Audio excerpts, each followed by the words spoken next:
Hello and welcome to CMC. I'm Kermit Whitfield, a member of the CMC's Board of Trustees and Director of Communications at United Way of Central Ohio, and it's great to see everyone here today. We got a packed house. Today, the Columbus Metropolitan Club presents Smart Cities Improve Lives, sponsored by BDO, Columbus Regional Airport Authority, CODA, AT&T, Honda, and Battelle. Each of our sponsors are represented by many of their friends and associates. Let's take a moment to thank them.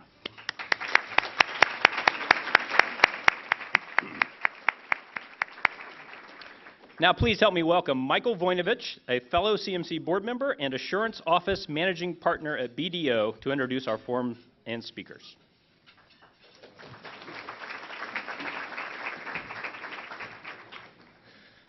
Thanks, Kermit. I'm Mike Voinovich of BDO. We're a global accounting and consulting firm. Happy to be here today. BDO is proud to support the mission of the Columbus Metropolitan Club, which we convene weekly at town hall forums just like this to discuss important topics that face this community. We have been hearing so much ado about smart cities. Clearly, this is a win for Columbus. Who doesn't want to live in a smart city, right? The harder part now is actually explaining and articulating what this truly means to be a smart city, including the impact on the local economy and what we should all expect to see as residents, which is why we have asked these smart people to come and visit with us today. So won't you please help me welcome them, and you can hold your applause to the end.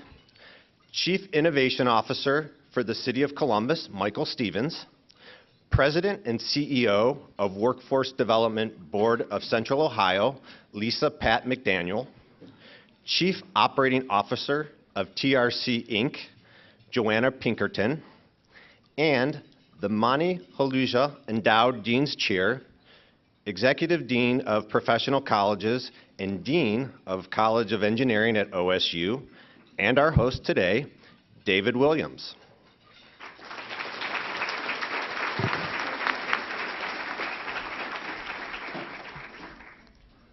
Thank you, Mike.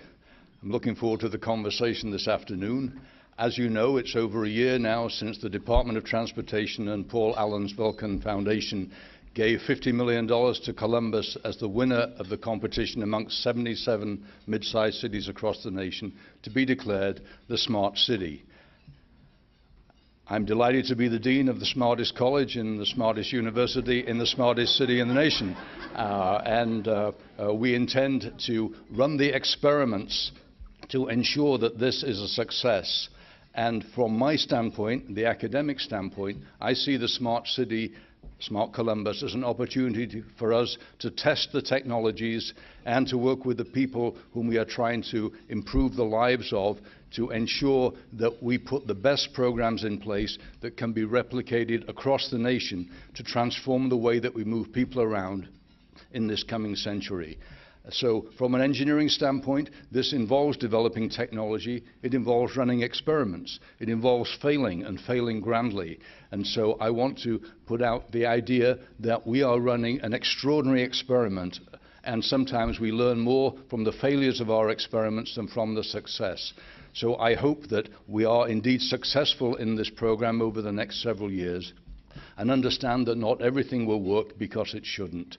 So I see this as just a grand engineering experiment, and that is my view of Smart City and Smart Columbus, and I'm really looking forward to seeing what works and what doesn't. We have assembled an extraordinarily diverse panel here, and they will have their own views of what a smart city and smart Columbus means. So let me ask the panel to give you their thoughts on exactly what a smart city and smart Columbus means to them. Joanna. Thank you, Dave. And I'm so glad that you referenced how we're going to move people in the coming century. We've been moving people around the same way for almost a century to date. Everything we do, how we got here, how we move, and how our economy moves is based on the ability to move yourself around, largely based on four wheels and a steering wheel. As Chief Operating Officer at the Transportation Research Center, if I were willing to break my non-disclosure agreements, I could tell you about all kinds of cool technologies that already exist. They're on the shelves. They're being tested and deployed in a contained, safe environment at TRC today. And that's part of why the U.S. Department of Transportation recognized this region and this city as a place to continue that growth. And then let's get it outside of the safe, confined fences of TRC, and let's put it out there and let people actually use it and benefit from it. I live in a very rural community south of Columbus, where people have an average of a 90-minute to 2-hour commute to work, and the average household spends up to 30% of their disposable income on driving to work. So for me, smart cities is about finding ways for people to move efficiently and effectively so that they can spend their money on other things. And I'm really excited that this urban metropolis here in Central Ohio has been chosen, because if it works in Ohio, it can be deployed in other places around the nation and also the globe. So for me, a smart city is reducing the cost of infrastructure and public service and improving the level of service that we deliver to our citizens, all citizens in all neighborhoods, rural and urban. Hard to build on that. So here's what I think. I think that smart cities and the initiatives around this effort show great promise. But great promise is only realized in thoughtful implementation and considering everybody in our community. So I think the great promise of this is a lot about what you're saying in the rural areas, but also in our neighborhoods and our communities, where we have people who don't have access right now to places where there are jobs. So I think that one of the things is being able to have access through the efficient use of transportation and the technology that this will bring will allow us to help those people who need access to jobs get it. On the other hand, so as workforce, I'm concerned about all of our workforce.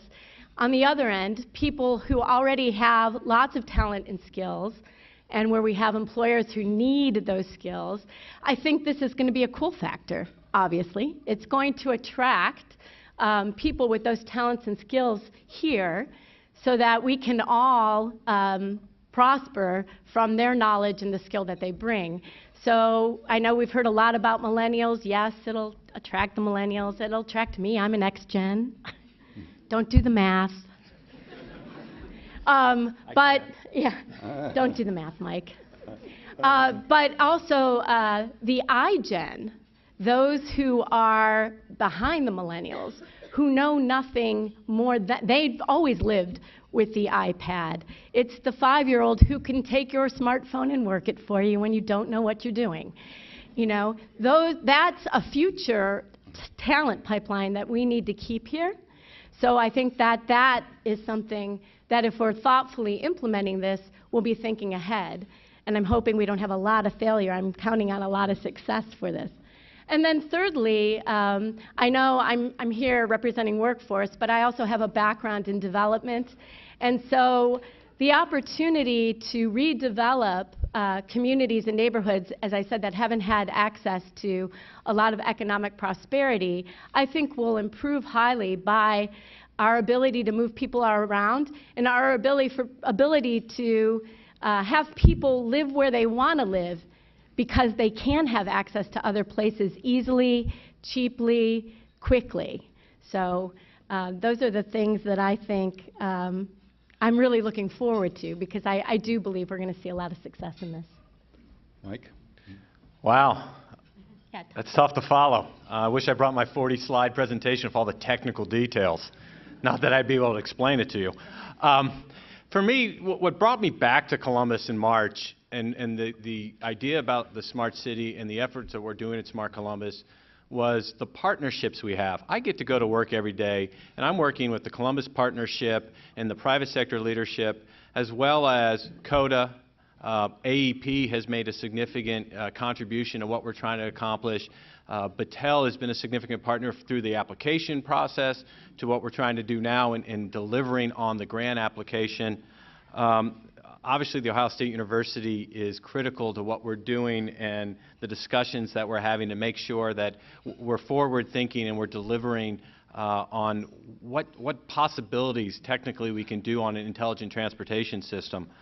I look at the work that MORPS's done to lay the groundwork in identifying that by 2050 we're going to have 1 million more residents in this region. That's critical. I look at what's going on in the smart corridor up in Route 33 between Dublin and Marysville up to the TRC. But the fact that we're able to work together and share best practices and talk about what's important beyond just the intelligent transportation system, but how it's going to have an impact on our neighborhoods. And Mayor Ginther likes to talk about how mobility is the great equalizer. So how do we take mobility and make it that great equalizer? Joanna talked about how the amount of money certain folks are paying just to get around. How do we make sure that we're providing solutions? And this is where CODA is a phenomenal partner, because they're looking at the transit system, whether it's the next generation plan or the new system that they've just rolled out. They're really working on how do we provide a solution to our community that moves people around effectively and efficiently. So those, like, I can go on and on about a smart city. I've been kind of inundated in the last 5 months of what it is, but to me, that's the partnerships that we have, what we call the Columbus Way, that's been critical. Thank you, Mike. I'd like to pick up on the idea of 1 million more people in this area within the lifetimes of most of us. And that is a tremendous opportunity, but also raises the question about jobs and the spectrum of jobs that will be facilitated by a smart city.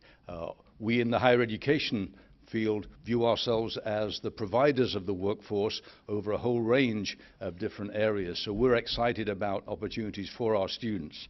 But Lisa, if you could pick up the idea of workforce development in more depth and the spectrum of jobs that you see coming through this opportunity. So many of you probably have already heard this idea. I don't want to take credit for this idea, but I think it's going to be really important. I bet everybody in this room is living, probably, most people are living off their cell phone. Your cell phone has got your schedule, it's got your connection to your email, it's got, your favorite apps that are managing your life for you. But how many of us really understand how it delivers us that information? I'm guessing most of us do not know how to code.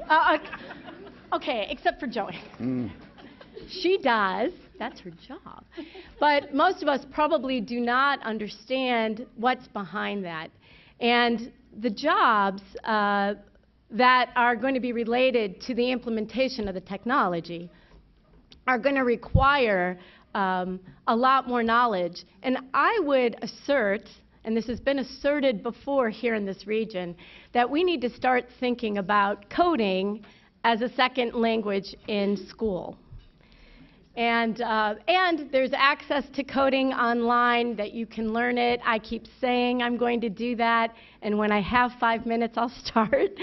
And here's my concern about that too, though, that those of us who are in disadvantaged areas and where we already have a skills gap, oh my gosh, we add that kind of knowledge, and that skills gap widens incredibly. And so we have to start thinking now about kids who are in all of our schools in the whole region, not just the city, certainly the city, but the whole region.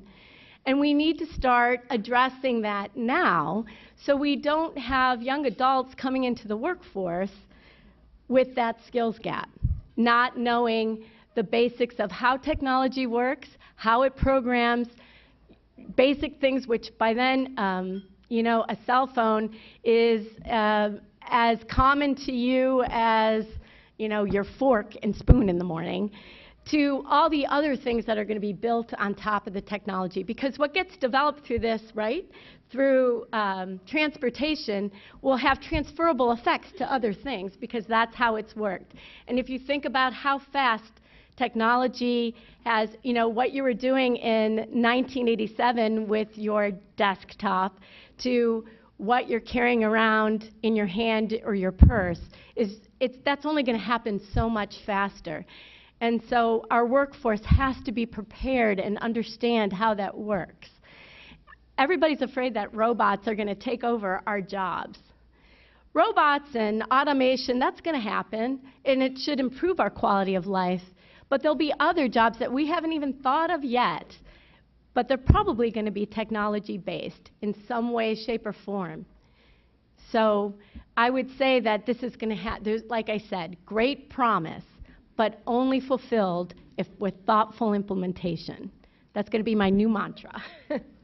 So, Lisa, I'm glad that you brought that up, and I agree with everything you said. And I'm going to take a theme of Mike's about partnership, and I'm going to challenge everyone in this room to think about how they interact with the educational system. If you don't interact through having a child in the system, you certainly went through a system at some point, or you pay taxes to a system. And the partnerships of people understanding the importance of what Lisa just said is what will make the difference. I dropped my middle schooler off to orientation last night. He's really excited to go into middle school for the first year. And I live, again, in a very rural community, and we don't have access to large sources of funding, and we don't have industry in our community. But yet I watched his eyes get this big as the new coding lab was introduced to him.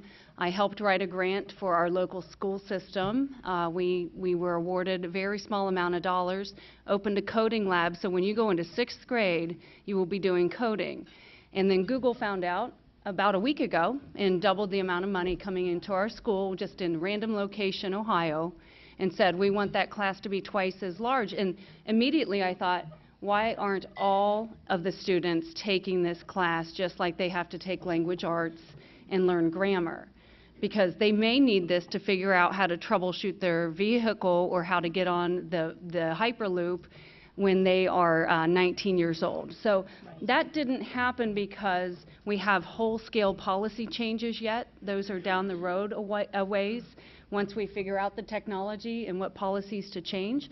But I think everyone in this room can partner with someone they know and begin to influence the fact that we should all be bilingual, even if one of them is in a language. I can code, I still don't understand it. I seriously just took those classes so I could understand what my employees were saying. But I guess now it's recorded, so they're going to find out. So let me build on the theme of partnerships that you're hearing about. Mike, you introduced a few of the key partners that are in this room. Could you give us a more in-depth sense of the partnership that we put together to make this a successful application? Well, it's multiple levels of partnership. It starts with U.S. Department of Transportation and Vulcan, which is the Paul Allen Family Foundation that provided grant dollars. And building upon that, the Columbus Partnership, as part of the application process, said, hey, we can take that $50 million and we can add $90 million upon that. And so this is how 50 becomes 140. And since we've won, that number, that acceleration fund, and really that's about taking dollars above and beyond the grant and making sure we're investing into this project so beyond 2020, when the grant period ends, we have a sustainable smart city initiative that's looking beyond just the intelligent transportation systems. What other impacts is it having on our community? And that number's come close to $500 million now. So it's significant investment, and that's really important. USDOT brought partners to the table, so we've been fortunate enough to work with AT&T. We've been working with Continental. We brought actually Peloton. So there are partners more at the national level that the federal government brought to us, but then at the local level, the local businesses that have stepped up and have been engaged has been incredible. You know, we all recognize the significant impact that Honda plays in this region, and they are, I think, enthusiastic is I don't know if I'm NDAs or I don't want to put you on the spot, but they're enthusiastic about the work that's going on and how they can help us shape that work and learn from it. So those are really key and critical partnerships. So far, we've only talked about the smart city. That's half the title. The other half is improving lives. So I'd like to ask our panel how they see the application of this technology, the partnerships, the implementation of solutions to the problems we face can improve the lives of all of us in this city. Joanna. I would say through seamless integration. Imagine if you had to pay a separate bill for your texting, a separate bill for your data, a separate bill for your cell phone, and a separate a bill for the carrier who does all that for you. We wouldn't tolerate that. But mobility as a service is a relatively new concept.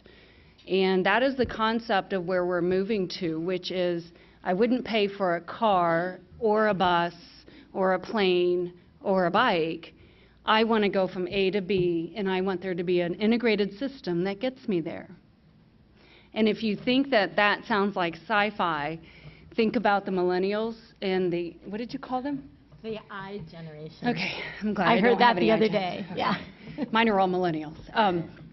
So the millennials being one of the largest populations in the United States, but what's the other large population in the United States? The boomers. First generation with disposable income. They're forcing our systems to be used in a manner we never anticipated. Interstates are for travel and for vacation and for being retired for 20 years now. But what happens when you have to take their keys away?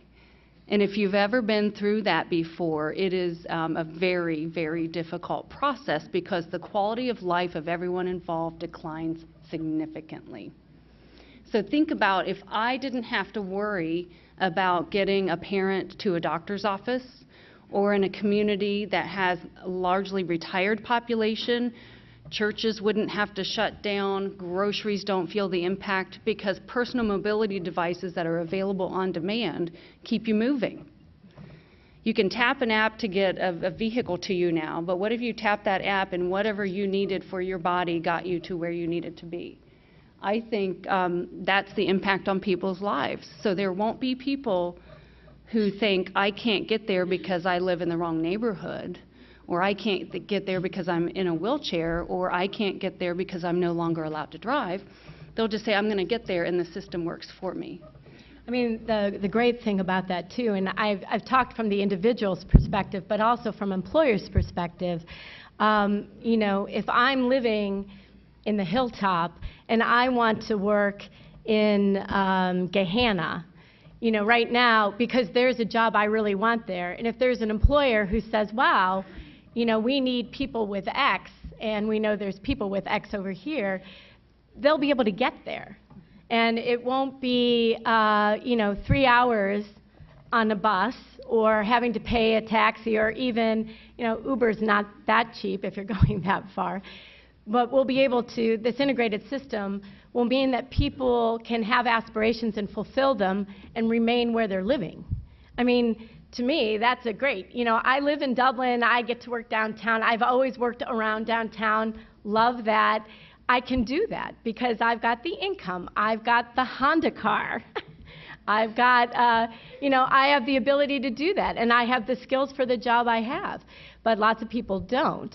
And so those aspirations about the kinds of jobs they might want are in the region, but still not accessible to them. And so it's again, it's what you've already said, the improvement for those people to get to those jobs, but also, again, for employers, it widens their pool of people that they can access to the whole region truly, as opposed to a certain slice of the region who can travel that far.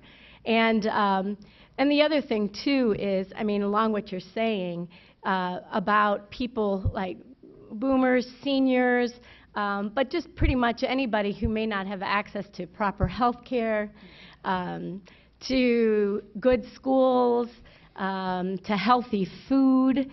You know, all of this integrated transportation system now opens all that up, and that improves quality of life just in innumerable ways that many of us may not even think of on a day-to-day basis. Well, that was my next talking point. That was really good. I really like that. I like stealing all your talking points. No, that's good. That's good. I think we're in a moment of time where there's going to be technology is going to create such a huge disruption in the mobility space or an automotive, and how that impacts the jobs that are going to be available it's really interesting. And I'm not sure what jobs that we need to start training people for, and our workforce solution providers who are doing the training. I mean, I think the coding as a language is a good foundation, but beyond that, what else do we need to start focusing on, making sure we're ahead of it, so we continue to provide a talent pipeline, not only high-level, high-skilled folks, but entry-level, middle skill, and that's going to be really critical, and why we need the private sector's engagement to come, and as the Internet of Things further develops and jobs and companies result from that, what do they need us developing and training for? Well, let me just say that, and this is probably, if my other workforce director colleagues across the state were in here, and some of our education partners will cringe maybe when I say this, but I'll say it anyways.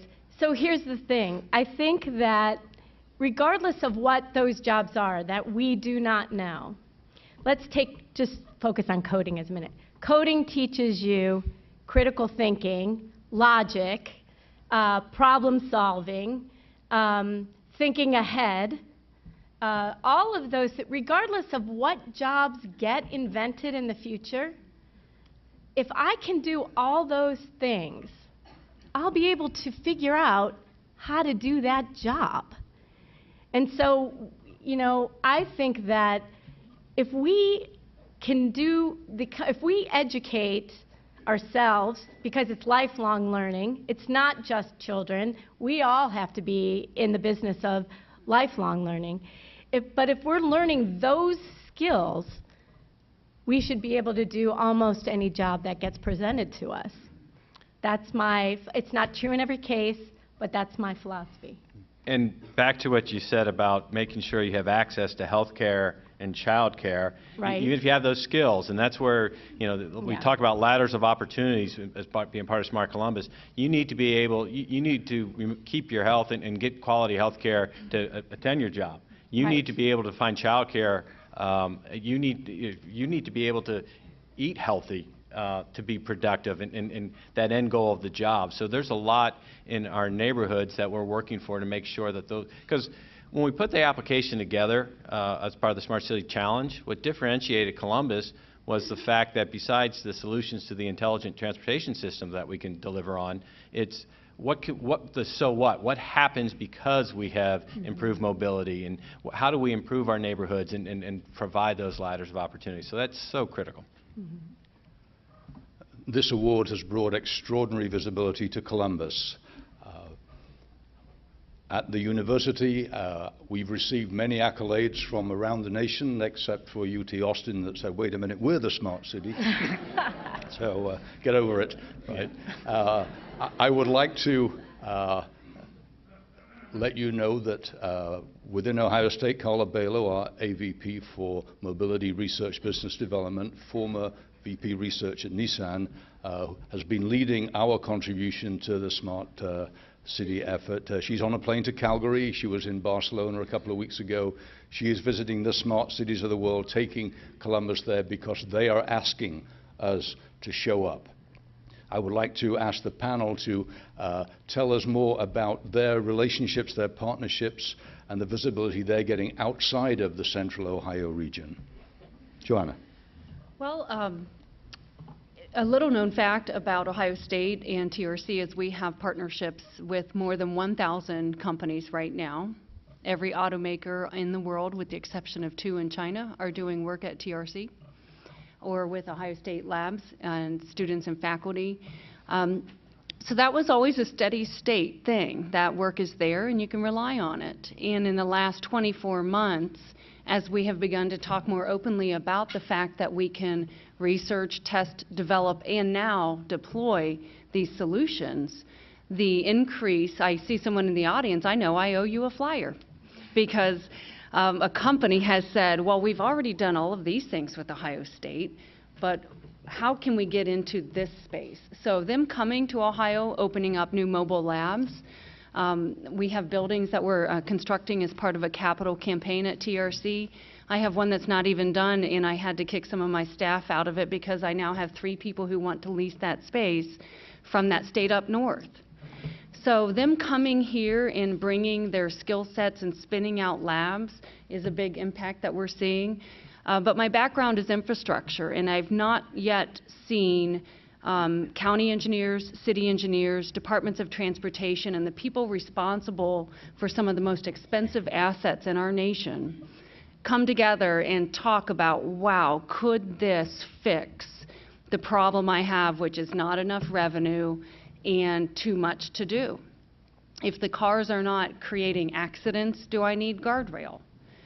If people are moving together in crowdsourced platoons, do I need a rural transit system, or do I hook their vehicles or their bicycles together? How do I use operational systems to fix a lot of my infrastructure? Can cars platoon off of buses if they're all heading to the airport?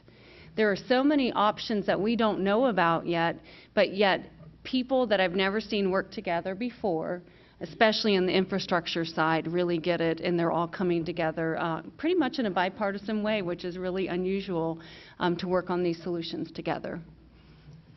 So outside of the region, we have joined an organization called the Midwest Urban Strategies Association, and what it is, it's other workforce boards in the Midwest, the Federal Department of Labor Region 5, if you even know what that means. But essentially it's Cleveland, Columbus, Cincinnati, Indianapolis, Chicago, Detroit, St. Louis, Kansas City, basically Milwaukee, 13 or 14 cities who are more urban to talk about workforce issues. So I went to Milwaukee because we announced our agreement to join together and form this organization. And the gentleman from St. Louis did ask me about the Smart Cities Initiative and what it was.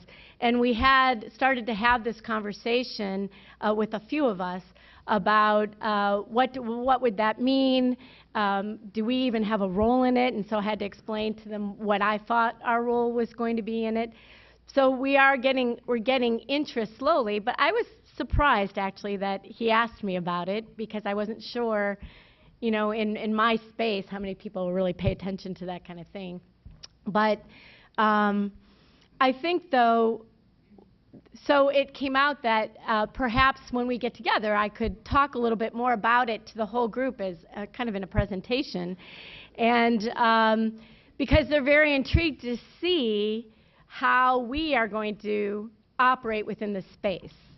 So people are looking at us, even people that I didn't know would be looking at us. So I guess I throw that out there. We get a lot of requests to talk to a lot of different people. There's a lot of interest in what we're doing. And we've got to balance out, you know, telling that story and continuing the momentum that we've gained from winning the Smart Cities Challenge with delivering on what we said we're going to do in the demonstration projects. But we got to keep telling the story, even as have done a lot of internal technical work to really develop the concept of operations and move to those system requirements that we want to do for the projects. Because, like I said, beyond the grant period of 2020, the Smart Columbus initiative is going to be critical to the success of our region. So we are trying to balance the demand for our time with telling the story, as well as making sure we're delivering on what we said we would do. I get asked a lot of, what are we going to see? I mean, it's been over a year since it's announced. We've been finishing up the first year of the cooperative agreement of USDOT. And I'd like to tell folks is what you're going to see over the next 3 to 6 months is around our electrification efforts. AEP has been on the lead with that. They are really working on what can they do to modernize the grid, electric charging stations, renewable energy. We're working with the Columbus Partnership to make sure that we're encouraging consumer adoption around electric vehicles. And they have put together a great plan to go out and encourage that adoption through different ride and drive events. So keep on a lookout for that. We hope you can participate in those as well. Sorry, I kind of hijacked it with my commercial there, but I appreciate it. Perfectly all right. We will move to audience questions in just a few minutes, so please get ready. Line up behind the microphone over there. We'll bring the whips out if you don't. We expect you to now engage us in conversation. And while you're bringing your questions to the microphone, let me just ask the panel for one last short thought. We have an extraordinary audience here from right across the community. If you wanted them to take away one thought to distribute to your friends and family and colleagues, what would that be? No pressure. Yes. We are going to a connected vehicle environment that's going to be autonomous, there's going to be a lot more sharing, and it's going to be electric. So if you think about it, the acronym CASE, that is really important, and start thinking about how are you going to be engaged in changing the way we move around this city beyond just being one of the 87% of the folks, and I'm one of them, who are single occupant in a vehicle that's going to work. I mean, that's a big thing that you think about how you can change your behavior around that. And you know, I'm trying to do that myself. I rode the 73 back and forth from Dublin to downtown twice last week, and I'm trying to encourage that. So there's things you can do.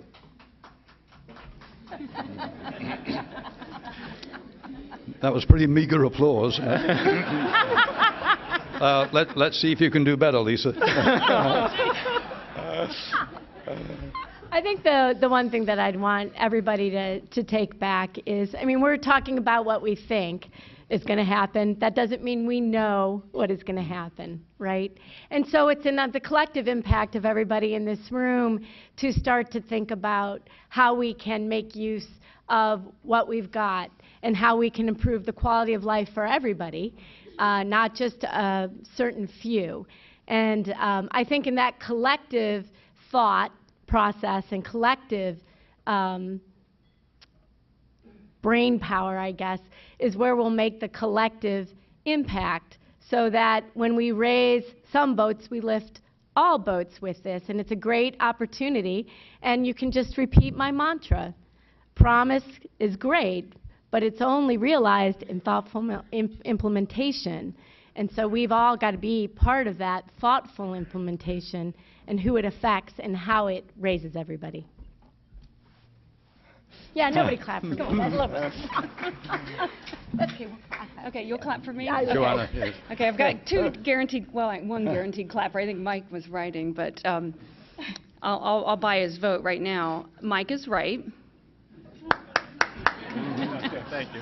And Lisa is accurate as far as implementation. So what we haven't talked about is the why. There will be naysayers in this room. There will be people who will say it's not going to happen. There will be people who, even though they think it's cool, will think it's scary to have so much disruptive change.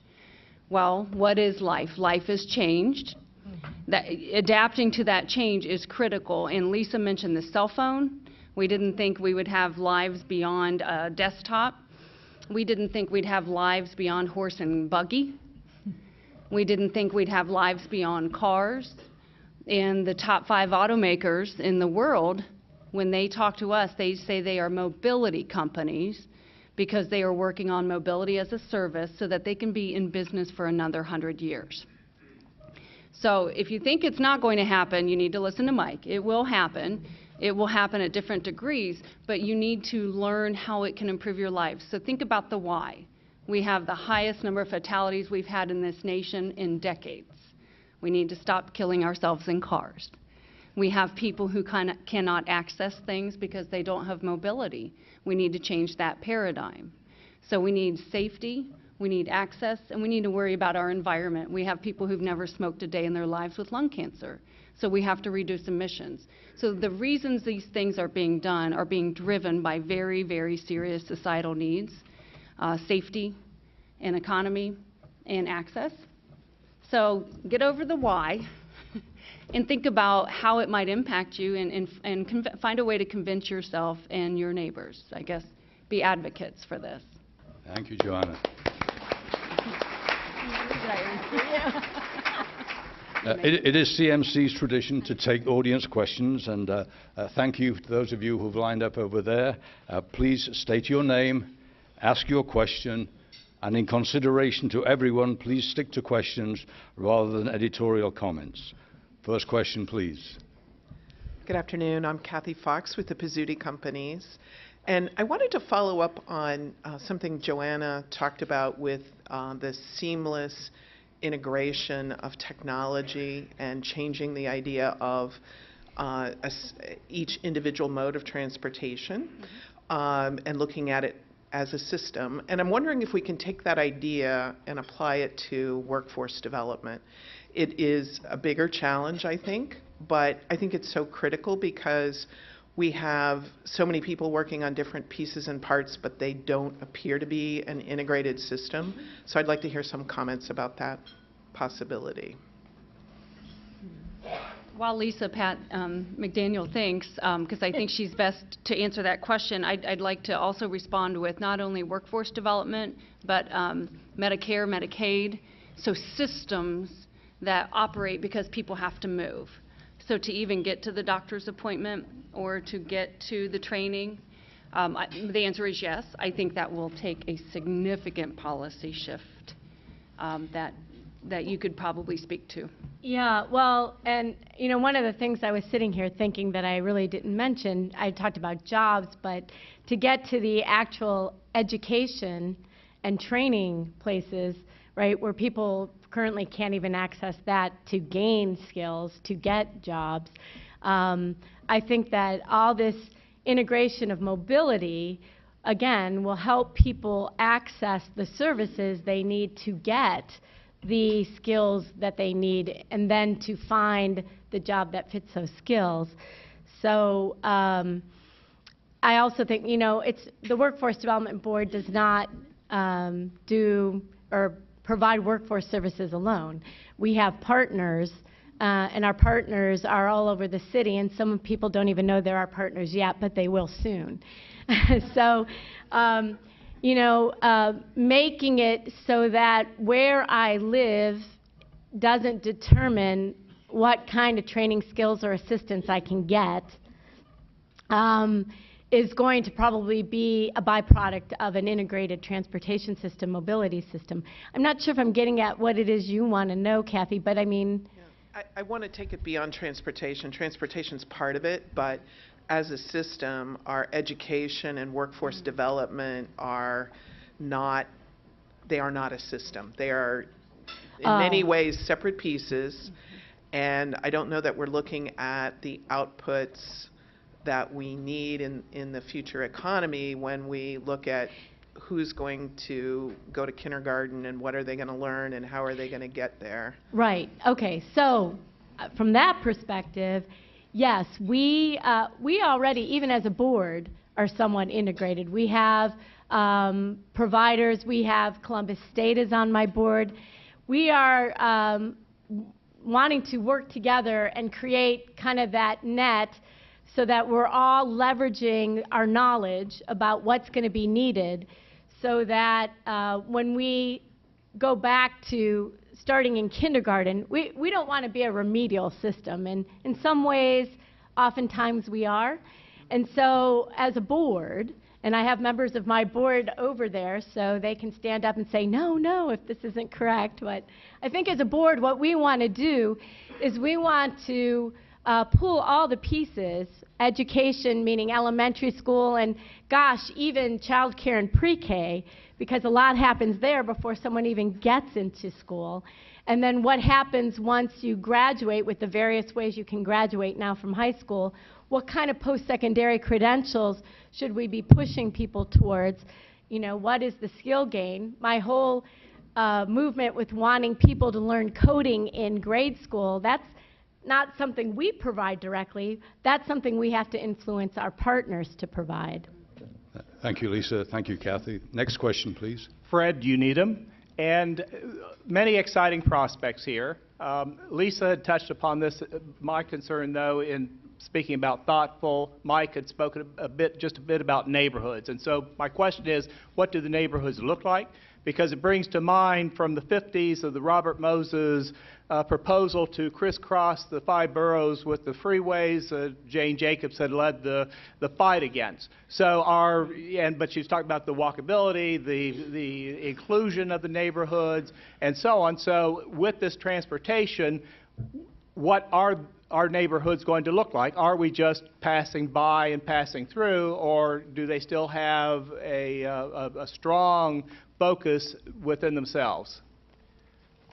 What we should start seeing, if we do this right, in a mobility approach where the interstate highway system has been phenomenal for this country, but it also, in Columbus and across the country, ripped through neighborhoods and separated neighborhoods. It should start to kind of bridge that divide a little bit. So you don't have, you're going to have, we'll continue to have distinct neighborhoods, but it'll be more, feel like more of it's one community. And and we should be able to, instead of having a barrier, whether it's the railroad tracks or the highway system, how do you bring those communities together?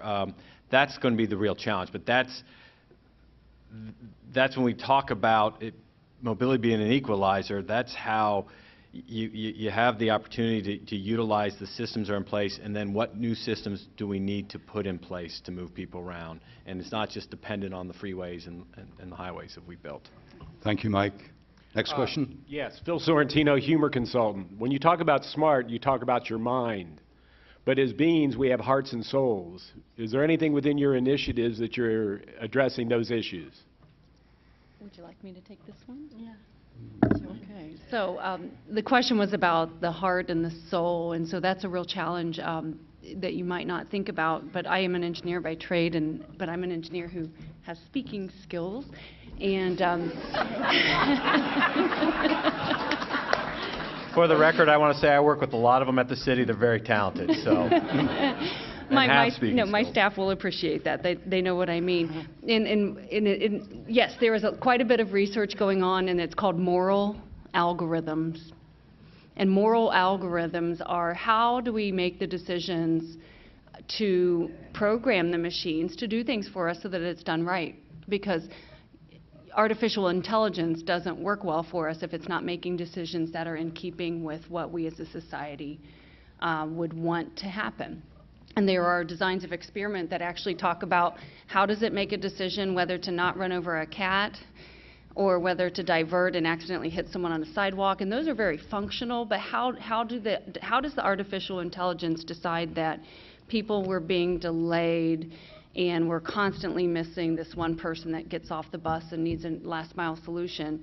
So that is being addressed in research. It's very interesting research, and it's mostly being done by this law school, also human ecology, and they work right along with our scientists and our instructors who are looking at how these things get programmed. So don't worry, the engineers are not in charge of programming everything.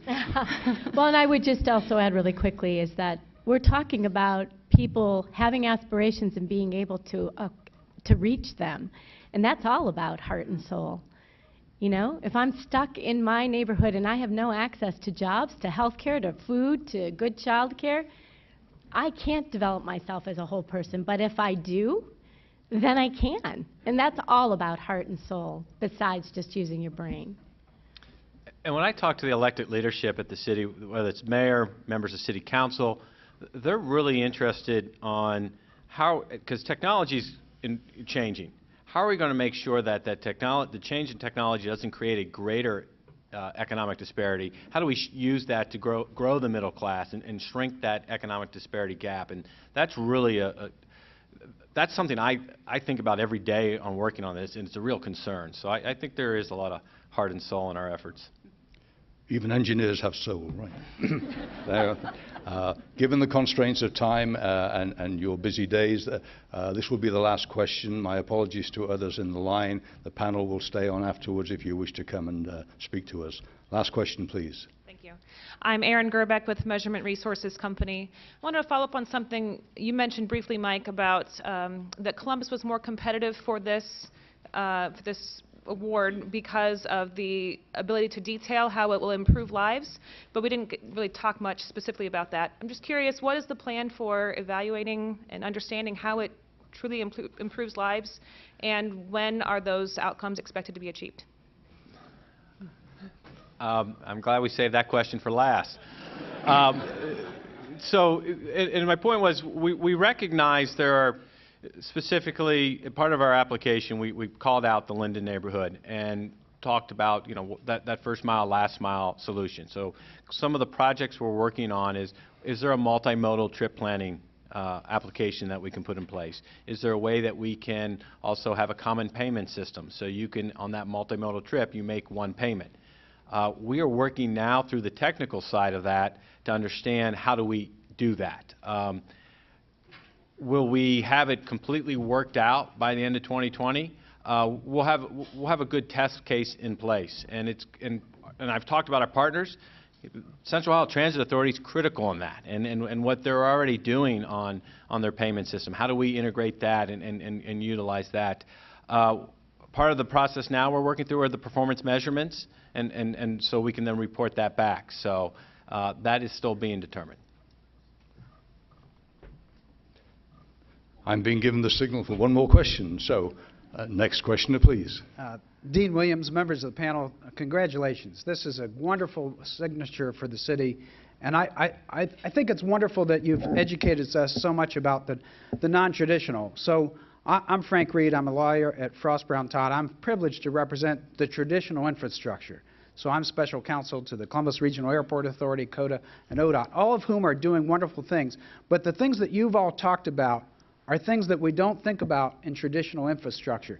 So my question is, what, if any, new businesses do you think have come in the last year because of the wonderful things that you're doing with smart cities? Or what potential do you think we have in the future when people know Columbus, Ohio, my home city, has this smart cities grant?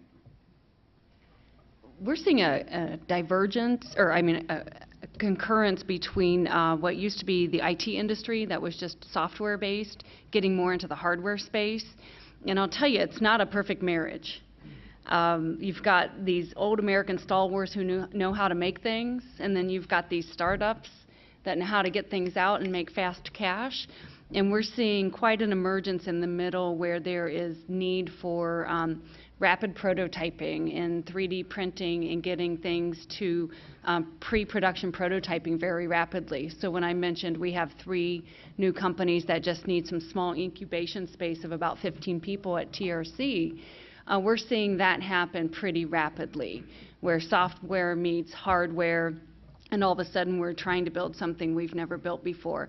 The same applies, I think, to the infrastructure. You referenced a lot of concrete and asphalt, bridges, roads, sewers, and tents. It's sensing technology. So taking sensory technology and applying it to your infrastructure and making your infrastructure smart. We worked with the city in Indiana that had a EPA findings. I know our city has been through that process before. It's not fun. They had a $60 million solution to a storm sewer, but they figured out how to use their local university. The students developed some sensors. The engineers figured out the hydraulic flow, and they changed the sensors and put in flaps and gaps, and next thing you know, they know how to modulate the peak of the storm. And they have a $4 million sensor project that can now hold water in storm sewers temporarily until the storm's over. So those students now commercialized those baffles and those sensors, and they're probably making more money a year than I will make in a lifetime. So all kinds of applications-based manufacturing is something I'm seeing very quickly. And I could speak to a real specific example. Singularity University announced that they're doing an accelerator here in town, and they're working with AAP, and what they're doing is and they are finding 10 startups that they're going to invest in and put through this challenge and work through that are going to have results in jobs in the future. I mean, so things like that are a direct result of participating and winning the Smart Cities Challenge. Let me seize the last word here, since that's my prerogative, and note that we have focused rather exclusively on ground transportation from CODA through to TRC. And let me remind you that autonomous vehicles in the air have been around for a long time. The integration of so-called aerial systems, UASs, with civilian airspace is an ongoing issue that all airports and airport authorities are wrestling with. And whether you like it or not, the planes you fly in are autonomous vehicles. And most of the challenges occur when the pilot gets it wrong. So we fly so safely over the last 8 years, 0 casualties in the air because of the autonomous control of the aircraft that take off and land millions of times annually with no human-induced crashes. That's where we want to get on the roads, 0 fatalities. And that's the aim of this. Thank you.